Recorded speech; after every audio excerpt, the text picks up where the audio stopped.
আগামী জাতীয় সংসদ নির্বাচন ঘিরে দেশের রাজনৈতিক অঙ্গনে তৈরি হচ্ছে নতুন সমীকরণ। দীর্ঘদিন প্রান্তিক অবস্থানে থাকা ইসলামী দলগুলো এবার ঐক্যবদ্ধ হওয়ার চেষ্টা চালাচ্ছে। রাজনৈতিক বিশ্লেষকদের মতে, যদি এই ঐক্য সফল হয় তবে তার সরাসরি প্রভাব ফেলতে পারে বিএনপির ভোট রাজনীতিতে। ফলে ইসলামপন্থী দলগুলোর উত্থান ঠেকাতে এবং তাদের সঙ্গে সম্পর্ক সুদৃঢ় করতে ইতোমধ্যেই নতুন কৌশল গ্রহণ করেছে বিএনপি। দলীয় সূত্রে জানা গেছে, বিএনপির শীর্ষ নেতৃত্ব সম্প্রতি বিভিন্ন প্রভাবশালী আলেম এবং ইসলামী সংগঠনের নেতাদের সঙ্গে যোগাযোগ শুরু করেছে। হেফাজতে ইসলামের আমির মহিবুল্লাহ বাবুনগরী, হাটহাজারী মাদ্রাসার মহাপরিচালক খলিল আহমদ কাসিমি এবং শর্ষিনা দরবারের পীরের সঙ্গে বৈঠক করেছে দলটির নেতারা। বিএনপির হাইকমান্ড মনে করছে, মুসলিম প্রধান দেশে ইসলামী শক্তির সঙ্গে দূরত্ব রাখলে তা রাজনৈতিকভাবে নেতিবাচক প্রভাব ফেলতে পারে। অন্যদিকে ইসলামী দলগুলোর মধ্যেও নির্বাচনী সমঝোতার আলোচনা জোরালো হচ্ছে।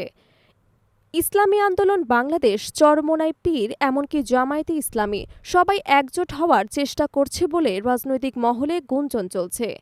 যদি এসব দল ঐক্যবদ্ধ হয়ে নির্বাচনে অংশ নেয় তবে তারা একটি শক্তিশালী তৃতীয় শক্তি হিসেবে আবির্ভূত হতেই পারে। বিএনপির স্থায়ী কমিটির সদস্য সালামউদ্দিন আহমেদ বলেন, বিএনপি ইসলামী মূল্যবোধে বিশ্বাসী একটি রাজনৈতিক দল।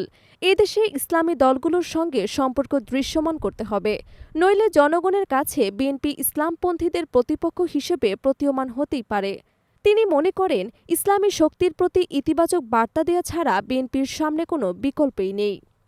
তবে শঙ্কাও কম নয়।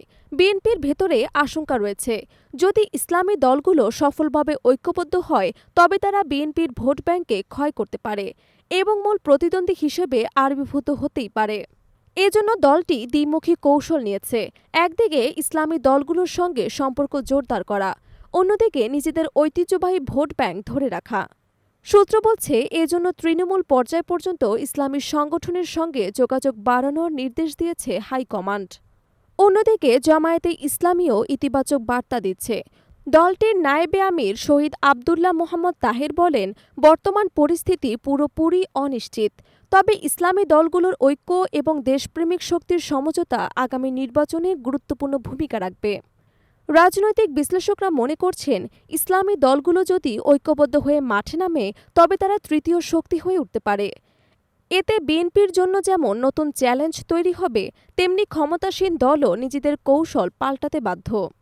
সব মিলিয়ে জাতীয় নির্বাচন ঘিরে ইসলামী দলগুলোর ঐক্যচেষ্টা এবং বিএনপির নতুন কৌশল এখন রাজনৈতিক আলোচনার কেন্দ্রবিন্দুতে।